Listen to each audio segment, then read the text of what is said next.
Hello बच्चों, आइए इस प्रश्न को देखते हैं। नीचे दिए गए कथनों को पढ़कर सही विकल्प चुनें।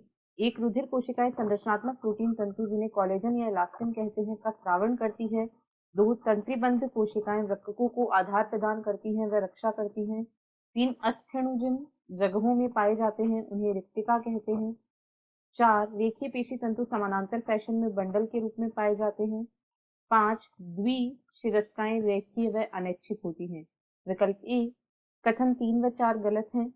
विकल्प बी कथन 2 व 4 गलत हैं। विकल्प सी कथन 1 व 3 गलत हैं। या विकल्प डी कथन 1, 2 व 5 गलत हैं।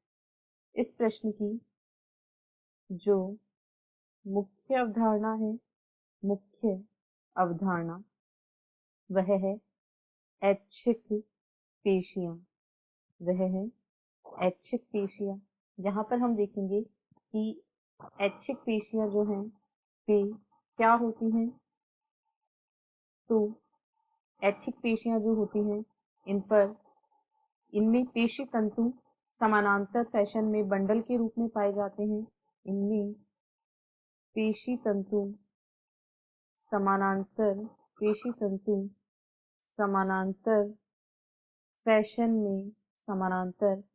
फैशन में बंडल के रूप में पाए जाते हैं। इसीलिए इन्हें रैखिक पेशी भी कहा जाता है। इसीलिए इन्हें रैखिक पेशी तंतु भी कहा जाता है। इसके अलावा ये जो पेशियां होती हैं ये इच्छानुसार नियंत्रित की जा सकती हैं। इनके नियंत्रण पर हमारी इच्छा के अनुसार नियंत्रित की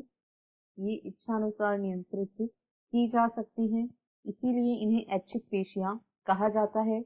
द्विशिरस्काएं इसका एक उदाहरण है। जो द्विशिरस्काएं होती हैं ये इस प्रकार की पेशियों का एक उदाहरण है। अब यदि हम कथनों को देखें तो एक में कहा गया है रुधिर कोशिकाएं संरचनात्मक प्रोटीन तंतु जिन्हें कोलेजन या इलास्टिन कहते हैं का स्रवण करती है। यह गलत है।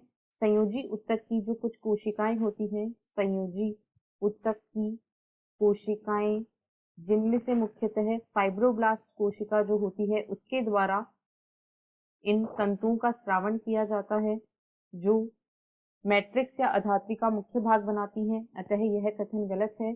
तंत्रीबद्ध कोशिकाएं वृक्कों को आधार प्रदान नहीं करती हैं बल्कि ये तंत्रिका कोशिकाओं को आधार प्रदान करती हैं। ये तंत्रिका कोशिकाओं को आधार प्रदान करती है। अतः यह कथन भी गलत है। 3 में कहा गया है अस्थेणु जिन रिक्तिकाओं या जिन जगहों में पाए जाते हैं उन्हें रिक्तिका कहते हैं। यह बिल्कुल सही है। 4 में कहा गया है रेखीय पेशी तंतु समानांतर फैशन में बंडल के रूप में पाए जाते हैं। यह भी सही है। 5 में कहा गया है द्विशिरस्काएं रैखीय व अनैच्छिक होती हैं। तो द्विशिरस्काएं रैखीय तो होती हैं परंतु ये अनैच्छिक नहीं बल्कि ऐच्छिक होती हैं। इसलिए यह कथन भी गलत है। अतः 1, 2 व 5 के गलत होने के कारण विकल्प डी इस प्रश्न का सही उत्तर है। आशा है आपको प्रश्न समझ आया होगा। धन्यवाद।